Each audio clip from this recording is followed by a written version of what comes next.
Enter the Sandman, played by Patrick Kilpatrick, perhaps the most terrifying and deadly villain in all of Van Damme cinema.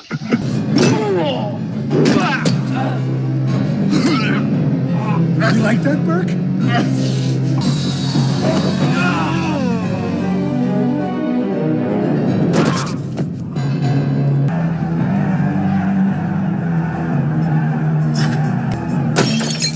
Wakey, wakey, Burke!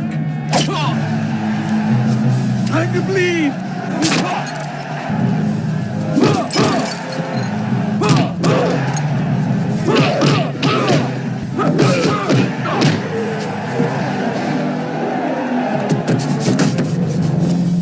Come on!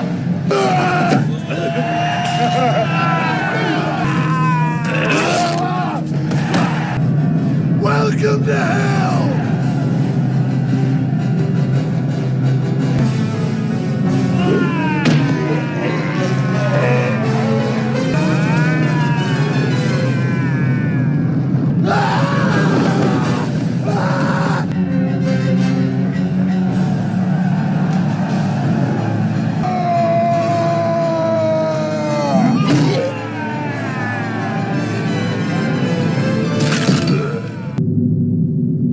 Can't kill me, Burke. I'm the Sandman. You saw the monster on screen, but behind the Sandman was one of the most thoughtful minds in Hollywood. This is the real Patrick Kilpatrick.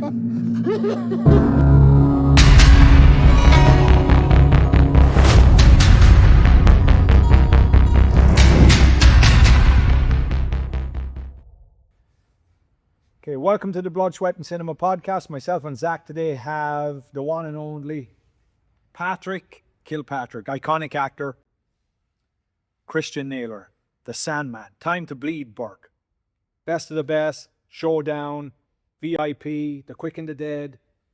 It goes on. He's iconic. He's one of the best actors you're ever going to meet. More importantly, he's one of the greatest human beings you're ever going to meet. Patrick, thank you. I'm going to ask you, man. That's very nice. So, pleasure to be here. And what a fantastic space you've got there going on here. Thank you. This is incredible. We're already plotting somehow doing a film here. We're going to get it done. We will. So, where did you grow up and how did you end up in acting? Was it a childhood ambition you had or was it something you fell into? No, not at all. I grew up in Connecticut and Virginia and had a wonderful childhood, which I'll have to... It was kind of a mixed bag because I had a very privileged upbringing, and horses and everything, a lot of education, a little troubled because my mother was bipolar and volatile and violent, but my father was the finest man that I've ever known. And I've come to a realization, I think you have to, that they were the perfect parents for me. So I got up and out pretty quick because of the volatility of my mom. And so I had to make fun of right. But to answer your question succinctly, never gave a thought to acting. My parents didn't let me watch television much. So I read a book a day and went to New York and became a writer and a journalist. And then I did that successfully for about 13 years. And then I took a break to write a novel, ended up splitting a house with a big-time Broadway director, and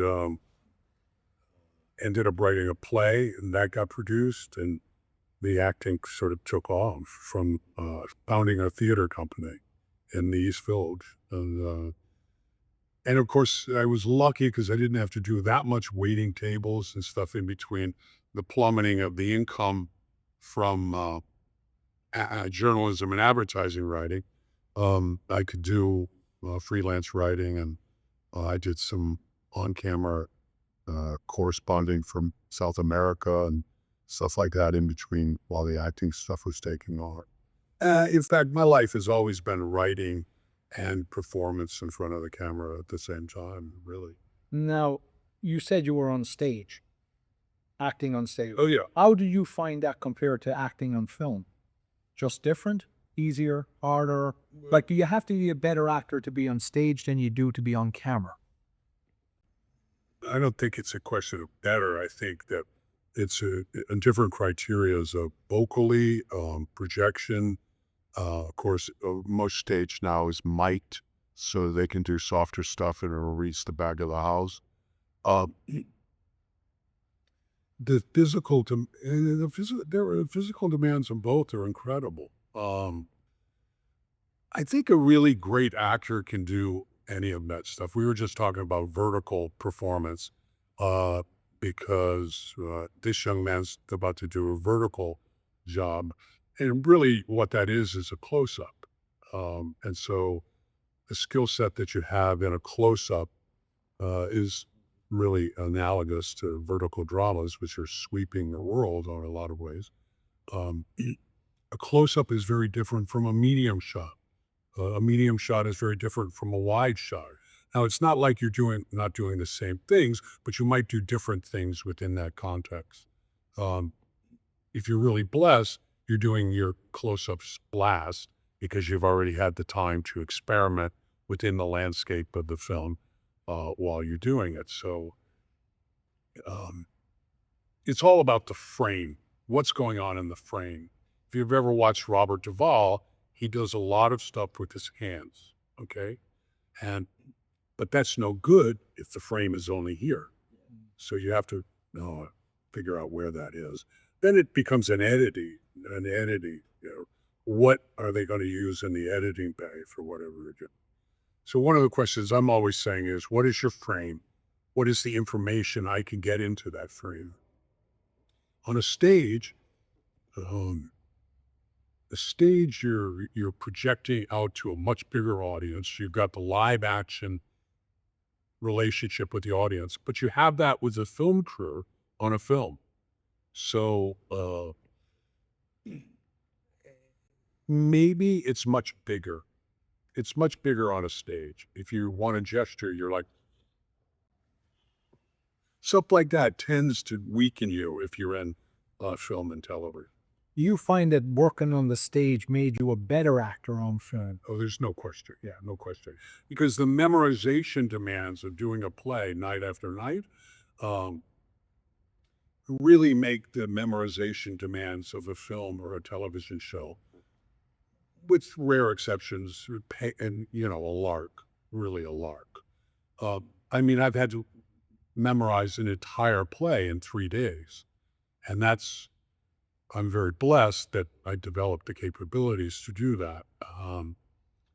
In a film, look, they take non-actors and a guy off camera says, "I've done it," says the line off camera, and they capture it and they get a performance. So why do they hire a guy like that to begin? Because everybody tells you it's all in the acting, it's all in the acting. If they're going to hire a guy who's not so good and someone feeds him the lines and he repeats them and it's good enough, why act at all? Why are they hiring? Well, it's a broad answer for a question. A lot of times people get hired because of the audience they bring with them, or they might bring a certain expertise. Let's suppose you're hiring a fire marshal. Now that guy is going to be able to do the dialect, the jargon, if you will, of a fire chief better, and perhaps even better than some actors would be able to do.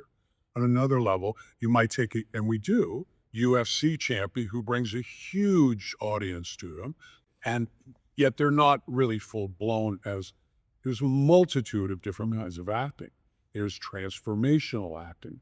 There's acting, all of which is you can manipulate if you're directing or you're producing, because I can take a non-actor and in 20 minutes get him to have an authentic performance. Even less, I can point a camera at them, give them props from the side, just like AI, and, just film them. Take a guy who's insane, which I've done, put him up there, give him the props, now you're dancing at a disco, now you're doing this. And the footage, it makes a taxi driver look tame. It's awesome. So really great film directors, they know how to manipulate that system. It's a director's medium. We all know actors who've been not in the best shape when they've done films. Well, they get a competent performance out of them because they're able to cut it and do really great things with it. interesting because even that applies to like stunts, fights as well. Because Jean-Claude was telling me on the first cut of Bloodsport was horrible. Not just the fights. The fights were terrible because the guy who edited them, why was a good editor? He didn't understand fighting. So he didn't edit the beats and things didn't piece it out. It just wasn't good. And even the movie didn't flow that smoothing. And then they went in and redid it and we got what we got. So you can, I guess, have a great performance from an actor and an editor could screw it up technically, right? Not intentionally, of course. You could But screw it up. look, if you got an actor's reel, okay? You could do a movie with Sean Connery, as I did, and I could blend the parts that Sean Connery did and the parts that I did when we were head-to-head or apart, and I could make Sean Connery look like a terrible actor, just in the editing process, and make myself look like a champion. So, yeah, it's a really interesting medium. A lot of variables that go into play. A lot of variables there that go into that. You know what I mean? Yeah, there's a lot of variables. And magic. Magic and miracles is what happens. I mean, my whole career I consider to be miraculous, and the whole method of way of acting. People ask me, "Oh, wow, do you train for some particular thing?" My life, I usually the universe puts me into a certain state, and then the job arrives that matches that particular state. You know, like I got hired recently to do they call it Frontier Aura movie, and it was a really good script. And I got hired to play a wagon train leader who's leading a group of people all starving to death and dying of influenza across the West. So I knew right off the bat that the good Lord was going to send me a nasal problem, a respiratory issue, and I was going to lose 20 or 30 pounds before the thing. And my eye was even exploding from a particular thing at that juncture. And it was all the perfect thing for the job as I was going along.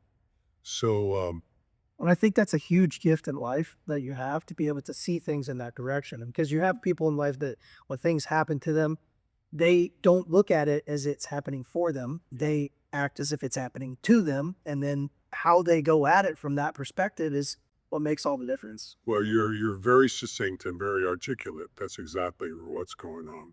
I don't really believe in negative events. I believe that they're in God's pivots for us in some ways. Now that becomes a real hard equation when you have something like genocide, or you have something like I do a lot of work with wounded warriors, and where you have a guy who's lost 3 limbs and he's burned over 85% of his body, including his face. So what you hope for that person is that sooner or later they come to realize that that was actually God's gift to them in order to carry them. I may get a little emotional about this, to carry them to what is really their greatest purpose in life. Look at Stephen Hawkins. He's in a wheelchair, but one of the greatest minds of our time. And so that's one reason why we're really devoted to using veterans and wounded warrior people in front and behind the camera at Uncommon Dialogue Fellows, my company. For a variety of reasons, that works to our advantage too. I mean, it's not only is it the right thing to do, but it gives them a perspective. Like if I hadn't had my injuries, I wouldn't be on this great pivotal experience with Patrick Kilpatrick and his team. So I'm getting a little far afield, but no, I think you have to take what the universe is giving to you and realize that it's for a purpose. Yeah. It doesn't mean that you wouldn't necessarily go through the melancholy or the depression or whatever. But ultimately, what that does is give you a greater empathy for delivering whatever you're supposed to live while we're here. We're really not here for a real long time. And so, So Patrick, what was your first job where you think to yourself, you know, there's something here, I can have a career here potentially? even before I started acting, I looked at it and I said, and my mental process was, Sean Connery did this, and he's the same age. I was actually looking for something to carry me away from advertising, writing, and journalism in a definitive way.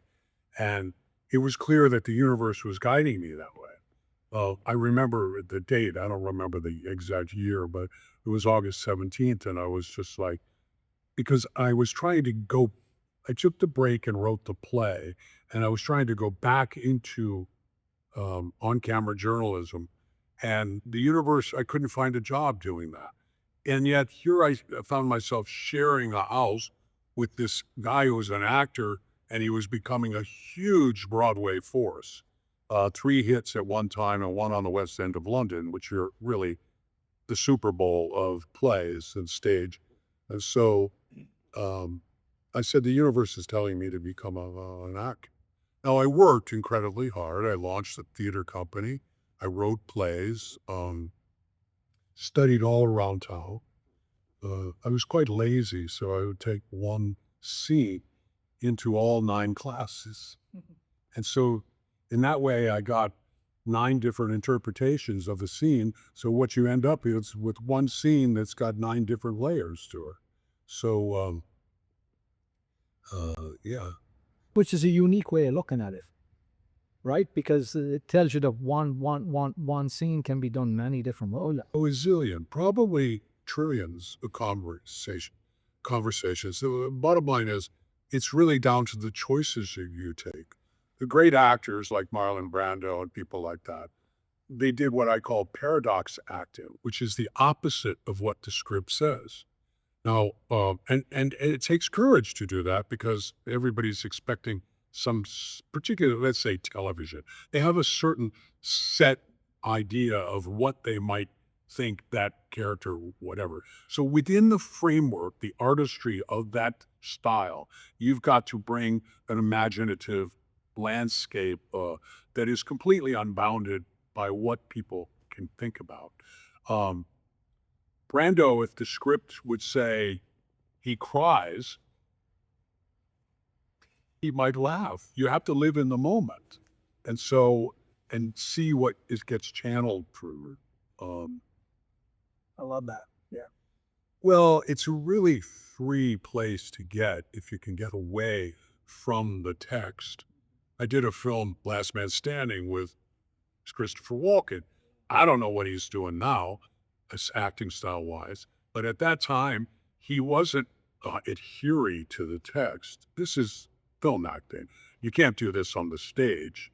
But if he had a line that said, "Hey, your name's Patrick Kilpatrick, and you're really fun," he would say that 38 different times. Hey, you babaloo, babaloo, but Patrick, how are you today? You know, God, you're great. And you know, you're the cat's meow. And he'd do 38 different versions and then leave it for the editor to figure out. And by the way, they were all cool. So, you know, what can I tell you? I mean, I also come from, if the text is there, you figure out a way to say it. That's great for some jobs. It's not a process where you get stuck in tricks. Like, I just did this Western, and it's called Bountiful, and I did all this wonderful stuff, and it was fantastic, and oh, it was great, and I improv'd, and I did all this other stuff. And then the next movie, maybe you prepare, and I'm going to do all this original, fantastic stuff. I'm going to do all this. And you get there, and guess what? That doesn't work. You've got to just do the script straight, exactly what it is, and then just be in that. And so the tricks of the old dog from the previous work doesn't work in the very next thing. And so it's like, same thing with screenwriting, which I do a lot of, and which I'm very blessed to do with my team. And the bottom line is, all the script techniques that worked for that one, maybe they don't work on this one. And you've got to come up with a new, thankfully we live in a time where the audiences will embrace all kinds of magical stuff. I mean, look at Tarantino. If you look at scripts and you're supposed to follow a certain, strategy in writing that script, he never did, ever. Yeah. And it worked. Well, he emulated a lot of people that he was watching. Yeah. You see a lot of his stuff in previous movies, but, and everybody does that. It was just, the Toxic Avenger, the thing I saw, one of the first, so it wasn't even a SAG film, but they're doing another one. And we were just doing a post on social media about that, because we have this thing called Flashback Fridays, where we just try to have fun with something that we've done in the past. And I was stealing, if you will, from Malcolm McDowell in Clockwork Orange. And by the way, you have to be yourself. You have to bring your own energy to it. But the whole get up and the paint and everything else was sort of Clockwork Orange. Yes, not just him, but the other characters that were in Clockwork Orange. So you're lifting from the universe different places. And I remember I did a movie with Malcolm McDowell, and I thought, this guy is phoning it in. And yet when you saw it on camera, it was brilliant. How was the Presidio or Sean Connery? What was it like first meeting such an iconic actor? Yeah. James Bond. It was fantastic. A couple of things about, he is such a great actor that the voice that he used for the whole world was not the same voice that he actually had. He had a very working class voice, accent from Scholar. And so that was really interesting. And also, we're both big men, so it was kind of like two bulldogs in a deal. And very much a star, a movie star, very much that, but I'm not intimidated by anything like that. And so we were just sort of, it was like two dogs at a pet, and, and that felt really great. And I thought he was fantastic. Great to work with, no movie star attitude, nothing, just a worker. Yeah, well, you don't have to have attitude to be a movie star. No, but I'm saying some of them carry that onto the set. Yeah, no, there was no belligerence or arrogance or anything like that. Now, you worked with Tom Selleck at least 3 times. Yeah, he's a fantastic. Yeah. Very quiet, unlike me. A really good boss, a great man. And you're really great in those westerns, by the way. Oh yeah. You are really brilliant. An interesting thing, I met him in 1998 in the restroom at ICM. Yeah. They were on Wilshire Boulevard at the time. Remember ICM, they were there? Sure. Yeah, and I was there with Jack Gillard. Who represented a lot of people, including Jean-Claude Van Damme. Absolutely. Never met him, and I always thought I probably belong with somebody like that. But he was an old school guy. He picked up the phone and made calls. Made things get See, a bit. that's the problem now, or the challenge. It's all self-tapes. I don't audition. I haven't auditioned for I say I have 180 films. I said, first of all, the biggest delusion is at 120 films, I said, well, why am I still auditioning? But then they never stop. It never stops. Particularly, this refers to in television, there's 30 people making the decision, and nobody can make a decision. Spielberg sits there and talks to you, or he sees you in other work, and then he'll employ you. Or Guy Hamilton, a great British director, or Nick Rogue, another great British director. They can sit and talk to you. Like, I know I can get a great performance out of both of you guys. I just have to talk to you, okay? But in television, you have 30 people, none of whom can really make it. I'm not saying collaborative casting is a bad thing, because we do that Uncommon Dialogue films too, and get everybody's thoughts and stuff like that. But can I make a decision if I need to? Sure. Yeah, but when you say about 30 executives, meaning that it's no one person's final decision on who plays what? It's kind of is it like almost like the majority have to decide on something? How can I say it without, I think a lot of people actually don't know the craft fully. First of all, God love them. Casting director is not an easy job. It's sometimes an entry-level thing, and there are magnificent casting people. But our culture is such now that people can't really follow past at all. Like, I met somebody yesterday who didn't know who Mao Tse-tung was. This is a guy who killed 100 million people in the 21st century and didn't know who that. I've met nurses who don't know who Marlon Brando is. So of course you're going to get a casting person or a casting associate or whatever who doesn't know the talent landscape. It's not that huge. There's, I don't know what it is now, but there's generally, you have your Tom Cruise levels, and then underneath that you have people that you can't make a movie without. Okay, and that sphere is not that large. Okay, people who are earning a living as an actor and stuff. So to answer your question succinctly, casting happens, and I know because we do it at Uncommon Dialogue Films, it happens in a maelstrom, a tornado, if you will. On television, you have a lot of people who perhaps, I'm just saying perhaps, really don't know their craft fully, and they don't know the talent landscape. So a decision has to be made without knowing. Do you think I auditioned everybody on Dying for a Living, a film I'm doing right now? I didn't audition anybody. I know them. I called them up. I know the person's going to deliver the goods. You know, Interesting is a weird thing because I'll tell you, I just had reason James knows about this. I recently just had a big smack in the face with TV. yeah. And I know there's a lot of different, variables that come into play. So I had been pinned for one of the, it's a huge TV show that's restarting again. And it's a big series. I get pinned for one of the main roles as a bad guy. Piz usually means you're doomed. Really? Well, in my life, Well, let's go. Yeah, Russia's divide too. So let me tell you this. So I get pinned for this role, and when I get called again, said, "Hey, the showrunner, the director, and a few execs actually want you to read right in front of them." I get called again. which is rare now. Yeah. I get called again. They love you. You're still pinned for the role. And I'm asking my manager, like, okay, when are we gonna know? Well, it's probably within 5 to 10 days. Long story short, I was pinned for 30 something days. And I'm not going to say what the show was because I don't know if I even can. But I ended up getting contacted by my manager saying, hey, it's a predominantly black series.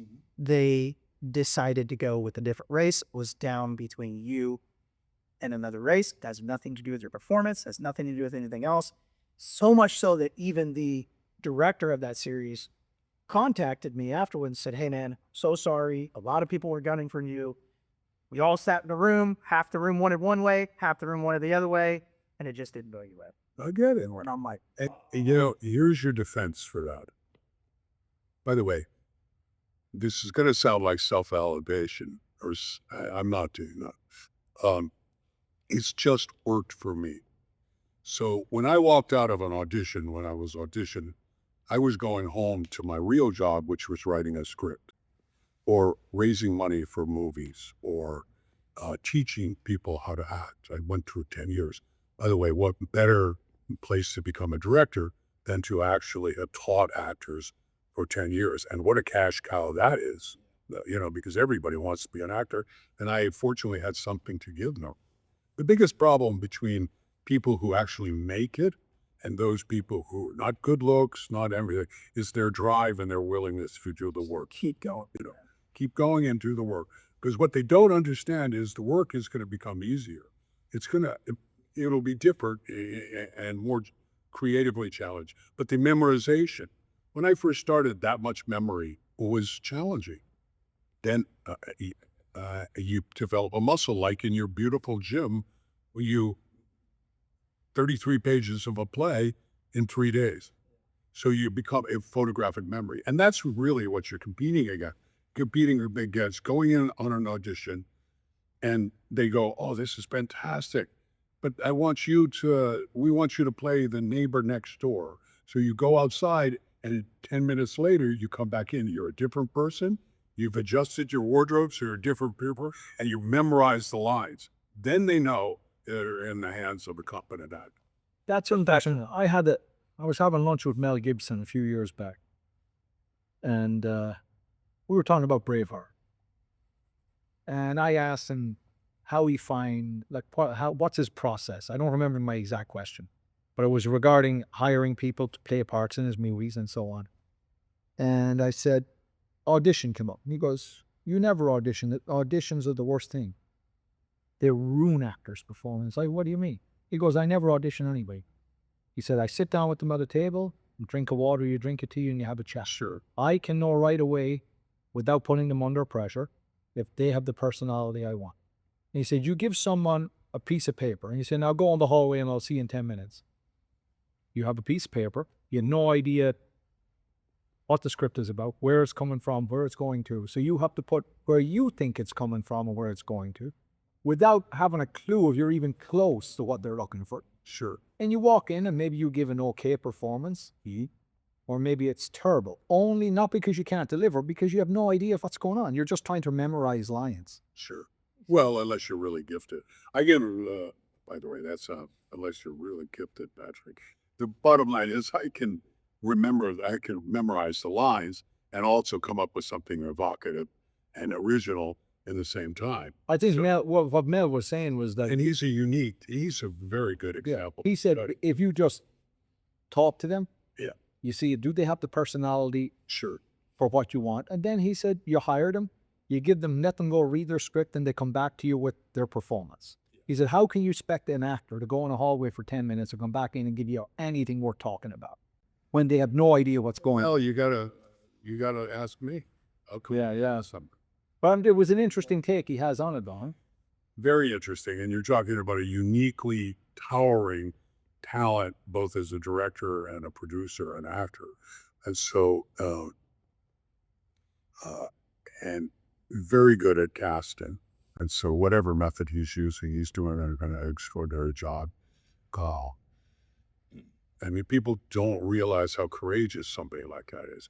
He has basically self-financed his own. Well, if the intel I get is correct, he's self-financed his own movies for a long time, except where he's making an appearance as an actor. I'm talking about the one Great Bales. I mean, he's a perfect person on a microcosm for you. You have your gym and you have your other life, and all of that is enthusing you as an actor. We always counsel you should be writing, directing, producing, and teaching to some extent, all the way down the writing, directing, producing, acting, and teaching to some extent. If you don't have facility for that, then you better learn how to cultivate people like that around you who are really good at those things. So what did Mel Gibson do when he became an international movie star? He became a brilliant director and producer. And you always have to be thinking about that. I remember I ran into Cary Grant at one point, and acting had stopped for him. So acting is going to stop. There's going to be lulls. There's going to be all kinds of things. What are you going to do with the rest of your life? In my case, it was always, and I feel like very blessed, it was screenwriting and raising money. No good writing a brilliant script if you don't have the money to get it done. So learning how to deal with investors, learning how to speak their language, learning how to close, learning how to make it, and you want that to be reality in their best interest. How to structure a film so that the monetary things are going to come back and pay people back money, so and make the money, so you're creating a landscape of making people money. Because if you're not going to be doing films. So it's a journey, and what you go through. Hey, sure, I'd love to be playing something on something right now, this second. But no, God wants me to learn how to make this film a dynamic film model and move on for that. So I feel really blessed at this point because my experience is eclectic. And by the way, we're all going to end up in the same place. So, there's a good thing. Have you ever seen, never mind, it'll take too long, but No, let's hear it. Well, there's a Kubrick film called Barry Lyndon, and they did it all with candlelight, everything. It's a great film. A little slow by today's case, but it's still a great film. A great sense of humor to it, too. But at the end, it's based on Thackeray's novels, and it says, all the people herein included, whether infamous or unknown, whether criminal or noble, it doesn't matter, for they are now all dead. Yeah. So it's really down to choices. It's down to choices as an actor. It's down to choices as a human being. How are you going to react to what's in front of yourself at that particular time? And also like identity, right? Purpose and identity really pop out at me what we're saying because Yeah, auditioning after 180 films and television shows held no attraction for me. Although I recently did an audition for Grey's Anatomy because Now, why are they still auditioning someone like you? You're a proven talent. I think TV's just different. So why do they need to? But you've done so why much. aren't they even looking at the 6 or 7 reels that are all there? But also you've done so much TV. You've done Matlock. You've done VIP. Yeah, and it goes on and on and on. I can't even remember all of them. You know, you did It's only because of IMDb and Pro I can remember you did CSI. all of them. All of them. So why is somebody even auditioning you? I don't get it. But the thing is, I found auditions. I went to auditions in the past. The person who's doing that show now is a director, and he wants to. There's a couple of reasons, some of which are valid. One is the director really doesn't know what he's going to do with the material. So he's mining the performance of other actors to see what he can do on the set when it's there, perhaps. Now, that's a legitimate deal, okay? The other is they just can't make a decision and they don't know what to do. There's like multiple people making decisions. Right. You know, there's multiple people, and none of them are courageous enough to say, or masterful enough with the craft as somebody like Spielberg or somebody like James Cameron or anything like that. They can make a decision and you know that they are going to get what they want from that particular person, even in a very dynamic, and also they don't know the talent pool enough to know, yeah, this person can do that. You know, I mean, do you remember Ed Lauter? Ed Lauter was a character actor. He never did anything different in 50 years. But I would see Ed Lauter in audition. I mean, why? Why would you need to audition Ed Lauter? You know, you're going to get Ed Lauter. So I don't know. I did a particular audition. It's down to choice. And it was interesting. I went into this. It's an actual official casting office, not far from here. I went in, I don't remember what it was for. And they have a camera and there's 3 people.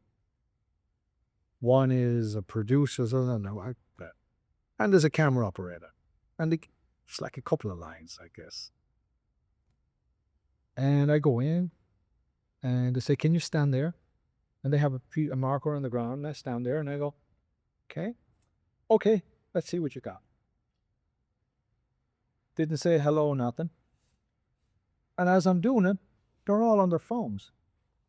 So I just looked at them and I went, are you guys paying any attention or am I just wasting my time? I said, like, what do you want me to do here? You know? Yeah. And I just felt disrespected. You know, I'm going to waste my time. And they said, oh, well, we got it on camera. We're good. What does that mean? You weren't even looking. Yeah, of course you didn't get this job. No. No, I didn't get the job at all. But they're all on their phones. There's nobody Right. actually paying a bit of attention to me. It's like, why are they even in the room? Right. And if they're looking for a female, then, if it's that extreme, then say, don't even bring this guy in. He's not a female. You know what I'm saying? And they're looking, it's a circus. And you see and by the way, this is a way back part of my life because I don't do it anymore, or ask the actors that I'm employing to audition, except in rare cases where it's a really demanding a part and they're an unknown or they're have no background. However, auditions are a brilliant crucible because that's where you can really learn to be a brilliant actor. One of the ways. However, there comes a time where after 180 films, by the way, I have 230, 40 now or whatever, so it didn't interfere with my career. It does take you out of certain work. You're not going to probably get major television stuff because, that's how they do that stuff. So What do you mean you're not going to get married? What takes you out of work? the mechanism by which they employ people in television is you audition, by self-tape or whatever. You go up through the ranks, then you do a network thing, then you do another and second network thing, all of that. Nothing wrong with that possibility, that process, if you want to submit yourself to it.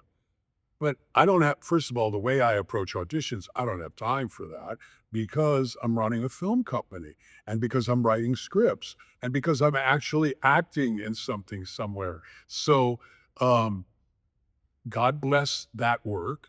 I'm going to say goodbye to that unless somebody calls up and says, I've always been a fan of Patrick and I want to put him in this television show, which is, by the way I would cast a lot of stuff, and say, so, but that's okay because I'm writing a script and I'm getting, you brought it up, how you define yourself as a human being.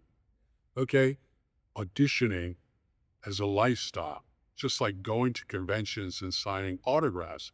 There's nothing wrong with that. But that's not how I really wanted to define myself as a man. I wanted to, or a human being.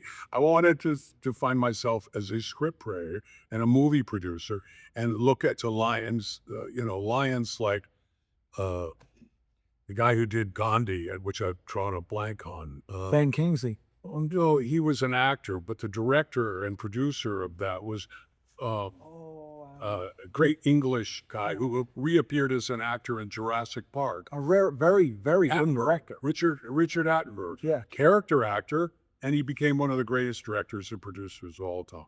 So, or Sam Shepard. Sam Shepard, in between acting jobs, was writing plays. So in between acting jobs, I'm writing scripts and raising money for movies. So to me, that seems more legitimate a use of me as a man and as a human being than going to an audition. It's all legitimate. I think it's energy too. So like to me, what I found when the universe gives it back to me is when I'm really, really in depth of writing a script or doing something in that realm, but not quite in that realm. Yeah. And it's like the energy that I put in there, all of a sudden I'll get a call.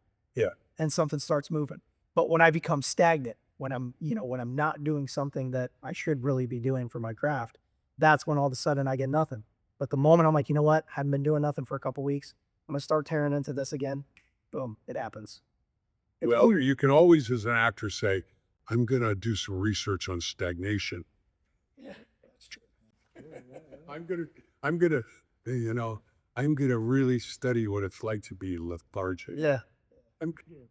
I've noticed for me is... It's a constant evolution. Yeah, it's just... And like, for me, staying grounded, and for me and James too, I think too, is staying grounded in the martial arts and in staying fit and all that seems to keep the brain at an even keel to where, like you had said, where you're talking Very important. Yeah, like keeping in that frame of mind that we're building by inches, little centimeters, and then that's where things come out, You're God's children, no matter what you're doing. So Patrick, You can't escape. You can run, but you can't. Yeah, that's true. you played the Sandman in Death Warrant. Yes, sir. How did that come about?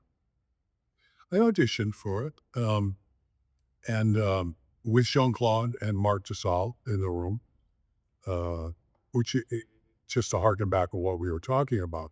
And you said Jack Gilardi. He used to pick up the phone.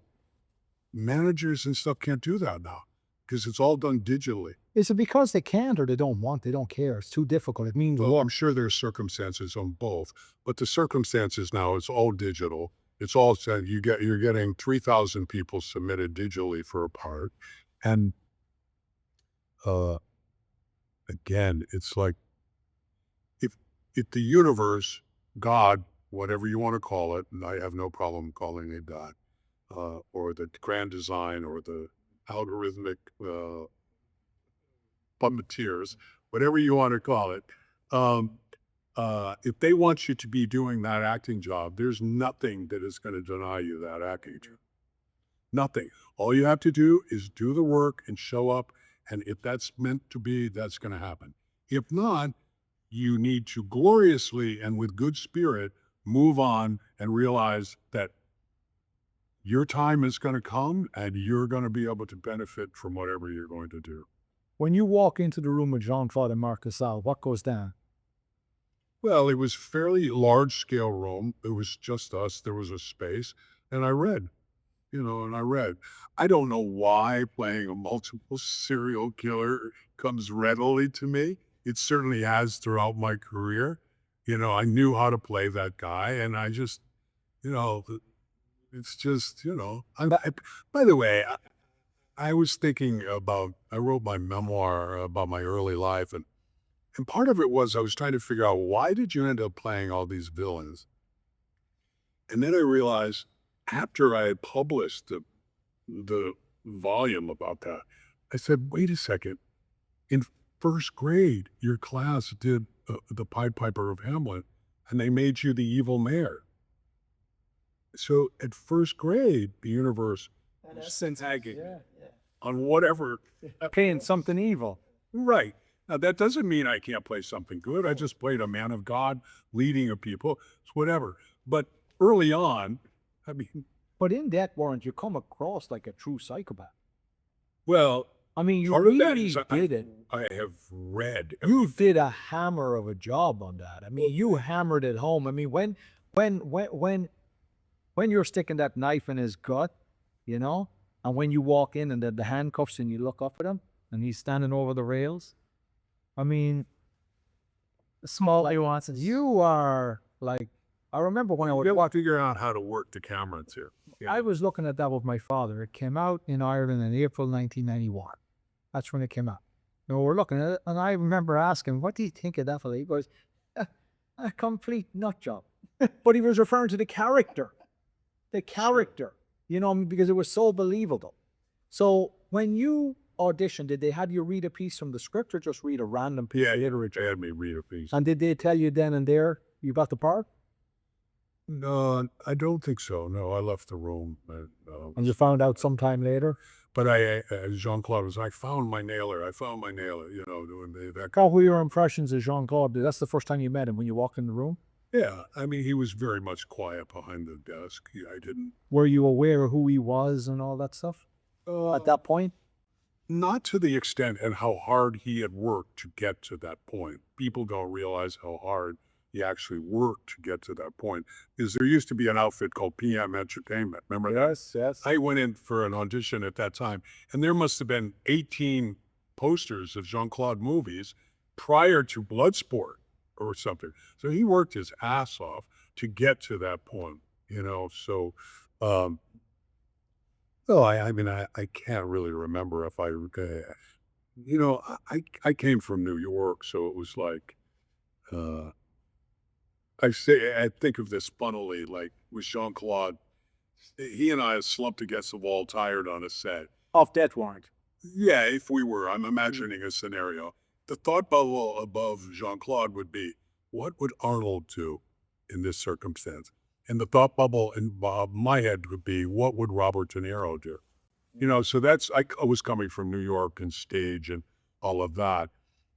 Mind you, I wouldn't say what is Robert De Niro doing now, because I think he's lost his mind in a lot of ways, but he's still perhaps our greatest living actor on some levels. So Now, when you shot that fight scene with Jean-Claude at the end of Death Warrant, yeah, how long did it take? Did you find that taxing, and were you double it all for that?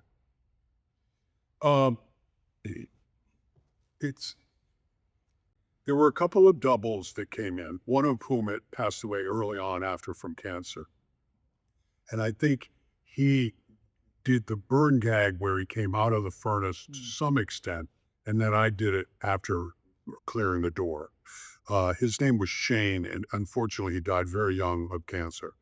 And then I think that was the only stunt double that was involved. Did you find the fight scene difficult to do, or will you guys spend long on it? Remember we were talking about, I've said this about, we talk about negative act. I played sports in every kind of thing you can imagine till I was 17. Then I had a car accident and broke my back in a car accident.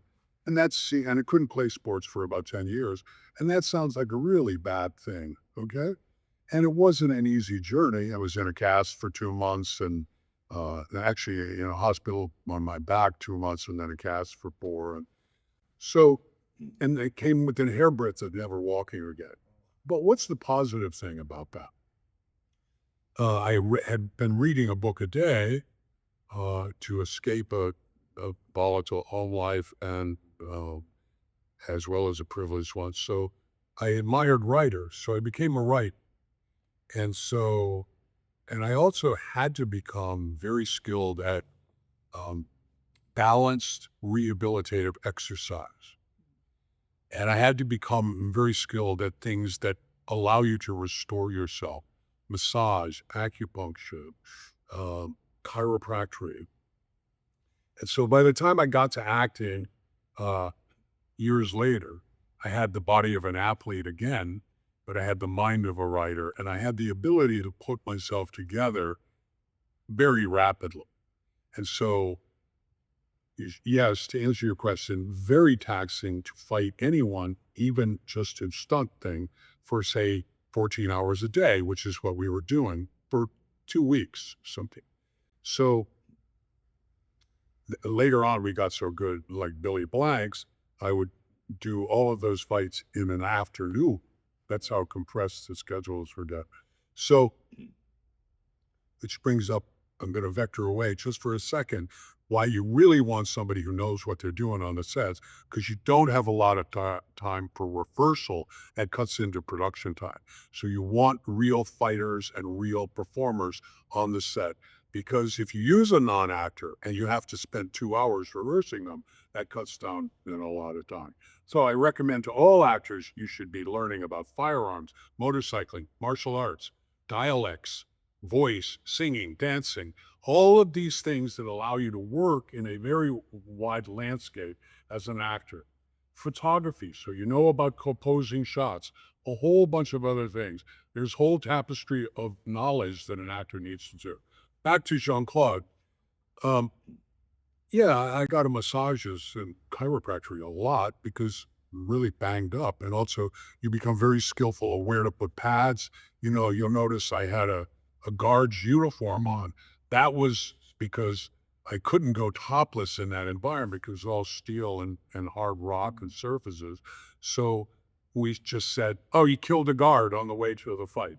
Yeah, so I had, It made sense. yeah, and I like wardrobe, so it was an Eisenhower kind of jacket, and it worked, and it was just sick enough. And for your character, Right. it's like, oh, this guy would do something. Yeah, of course. Like the- Leatherface wearing a face. How the hell did he get the guard's jacket? Yeah. Well, the only reason for the guard's jacket is because I wanted someplace to put elbow pads and whatever.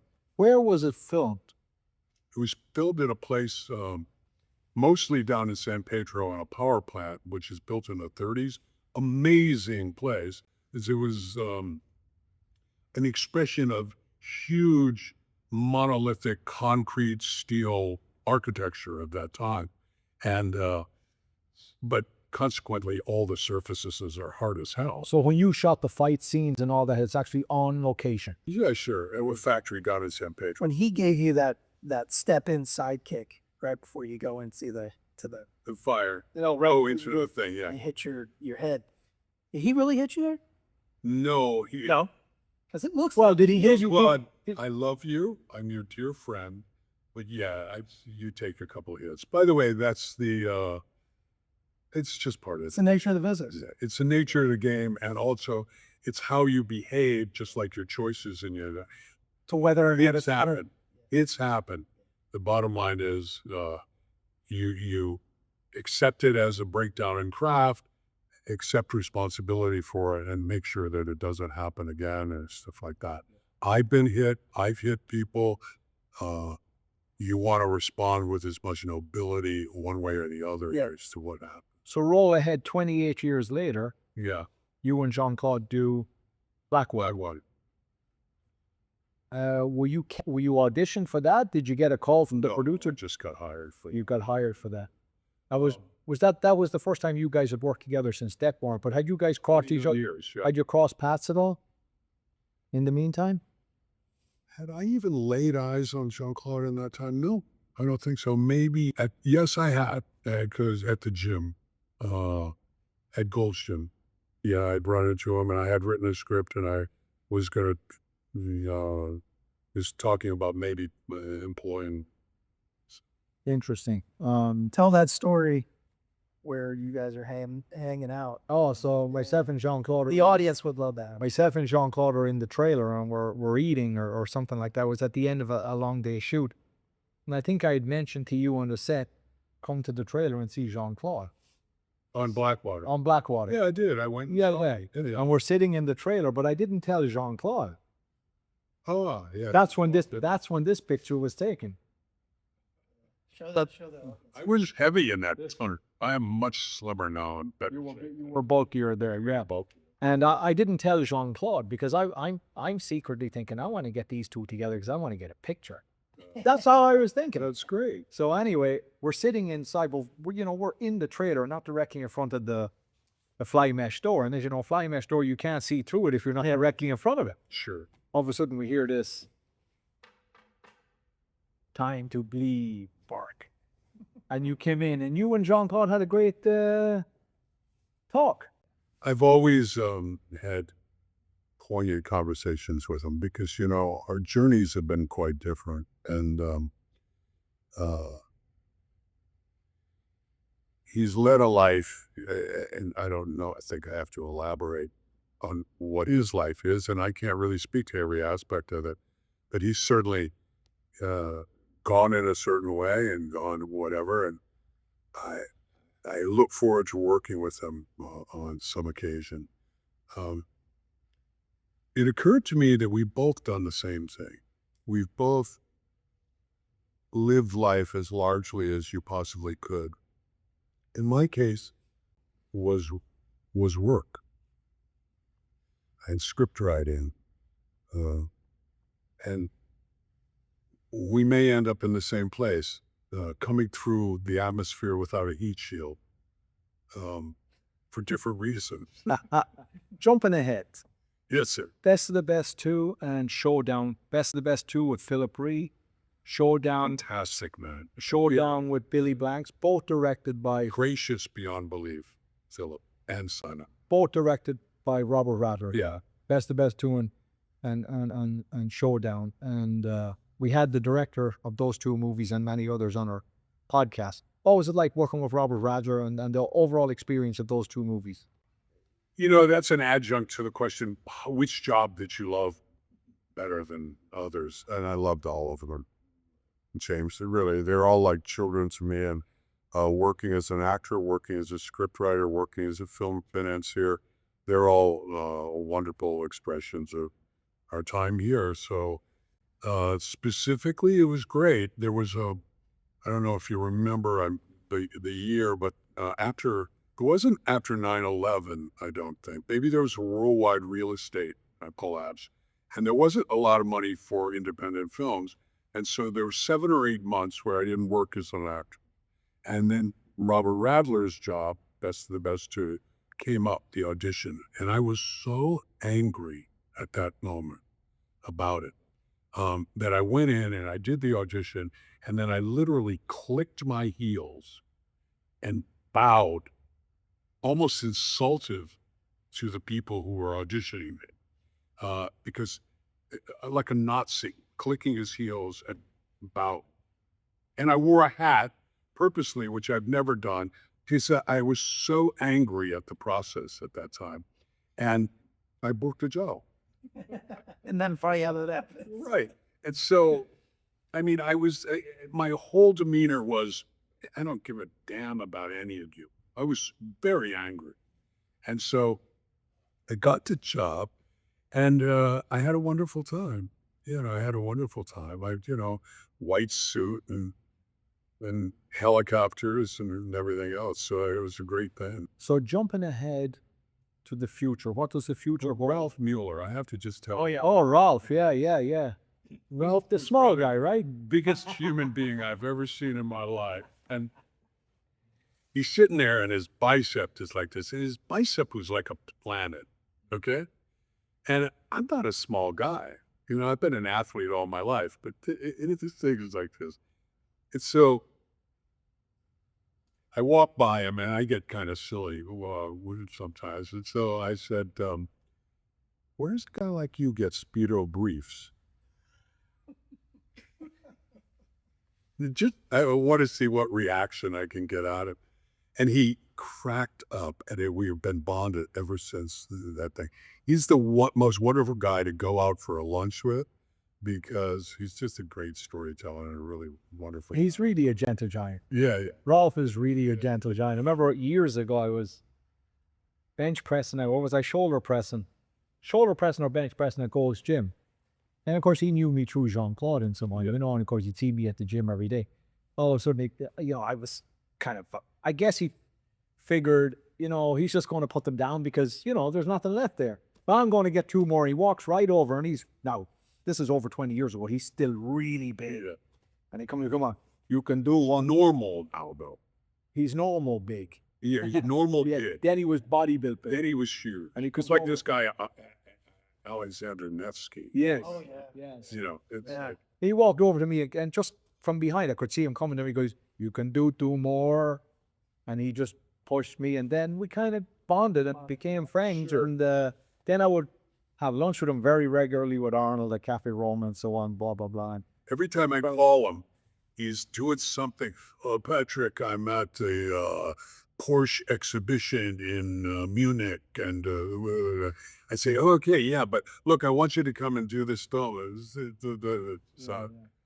He's, I did a film from Romania with him, and paid very well, and show up and no script, improv, whatever.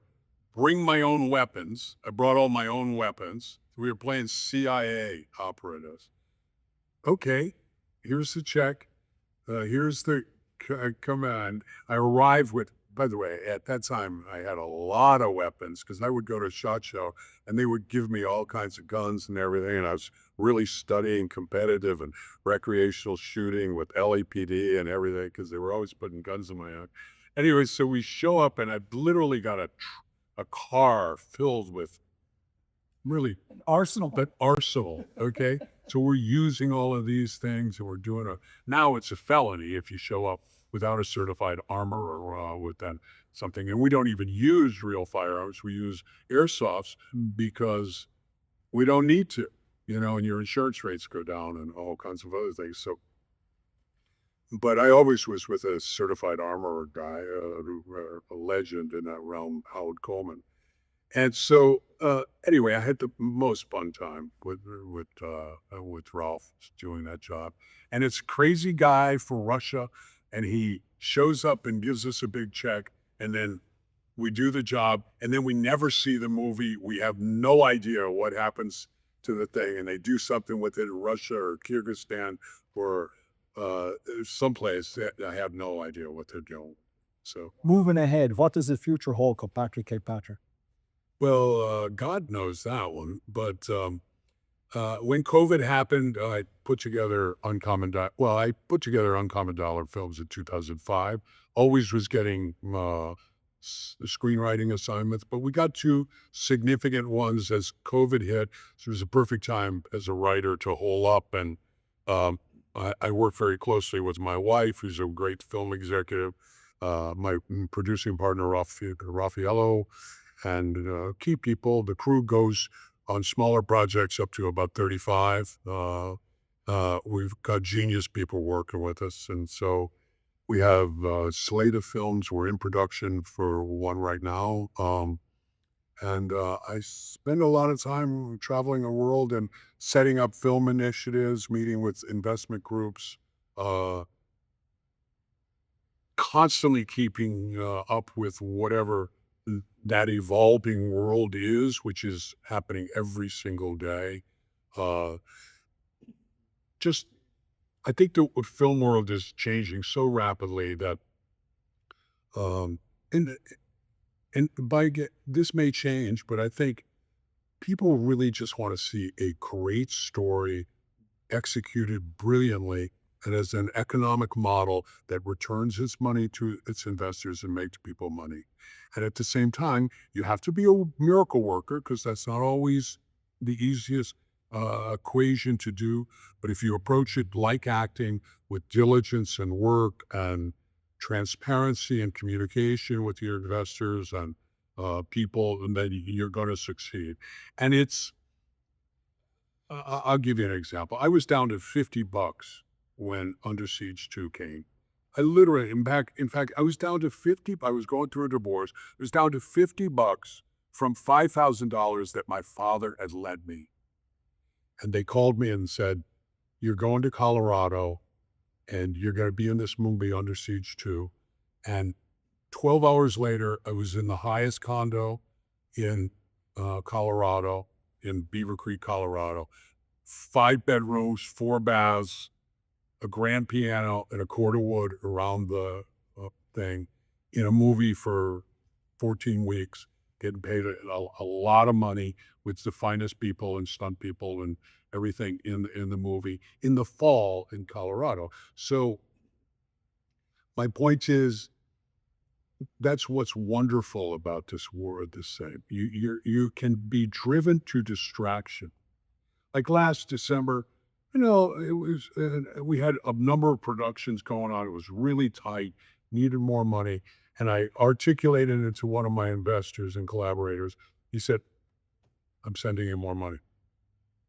And that's the best way to actually get money, from someone who's the collaborator and knows how hard you're working and knows how skillfully you're working and fills the gap. And well, I think the universe is like that. So the other people out there who are doing what they're doing, if you're doing it skillfully, if you're doing it brilliantly, in the very best you can, and I would always suggest that people commune with the masters. How do the masters do it? In every realm. If you're a writer, Fitzgerald and Hemingway and Moliere and Hunter Thompson and Ken Kesey and Dostoevsky and all the great masters. If you're a screenwriter, if you're a filmmaker, Spielberg, the early guys, Sidney Lumet. What did all those masters do that preceded you? And how can you pick up the artistic flag and carry it further up the mountain and do it brilliantly? And you'll succeed. It's biblical. I'm not a biblical scholar or anything. So far from it, it's crazy. But seek and you shall find. If you're going to find what the universe wants you to find, to guide you to your highest purpose. I think one of and the be things, joyful while you're doing. yeah, and one of the things you said that struck me right there, transparency. Totally. Yeah. I truly am a believer that if you bring a full version of who you are to whatever aspect you're trying to bring it to, then good things happen. But in this business, there's not many people out there like that in this business. There's a lot of people in this business that are sharks trying to go this way and that way. But I found the ones that are transparent end up swimming only with sharks, right? And not with people who are drawn to them by their passion and by their skill. And I'm surrounded by people and supported by people who appreciate transparency and appreciate honesty.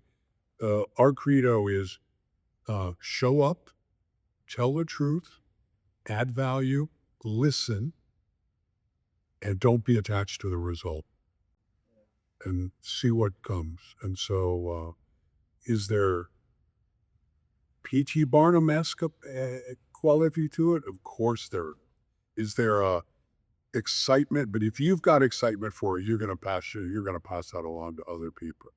I'm so excited about the meeting that's coming on the 16th. We have a big project that has to do with China and Taiwan and America. We're meeting with people, and I'm so excited about the inspiration I had last night about that one particular project to shoot only the first 21 pages as the pilot for this year. And it'll be an absolute joy and an absolute crazy, crazy production because it's a huge deal. So But you got me excited, man. I mean, just listening to you and the way that you look at life, yes, it's inspiring. And to be honest with you, I would have never, this is the first time we've met today. Yeah. Looking at the body of work and then seeing just that brain power you have and the exuberance that comes off of the words that you're saying, dude, it's inspiring. Incredibly inspiring. Oh, thank you. Anytime you're short of stuff, and I could just go, please God, give me joy. give me peace, give me this. And what you do, athleticism is so important to that, to build those endorphins, to balance, as you so adroitly said, to just take it easy, boy. It's going to be okay. What's the It's message? all right. It's going to be okay. By the way, you've done the job. Let Jesus and God take care of it. Let Buddha take care of it. You know, whatever you let. They're the powers that They've not only solved that problem, they're on to bigger ones. So don't worry about it. You'll be okay. What's the message to your fans? I thank you so much. I'm glad I've been able to touch so many of you with some of the things they're doing, and I look forward to uniting in cinemas and on streaming things and wherever we come across each other. And take heart and go after things with as much hope and as much. And I think this is really important. Be a force for purity of food and water and light, because so many people are dying of cancer and so many people are troubled by physical maladies that are not necessary. The bottom line is we need to all not allow the forces of darkness and greed and things to actually take us away from things. Pure food and water. I mean, don't drink water out of plastic bottles. You should be drinking out of glass, because this stuff gathers in your body. And by the way, you have a lot of power by your purchasing. The choices you make in what you buy is either giving money to people who are fostering pure water and food, or it's giving money to people who don't care about any. And it's not just you, it's your children and it's your grandchildren for everything. Now, does that mean we have to be scared and consumed by fear for the environment and things? No, it doesn't. We don't have anything to fear.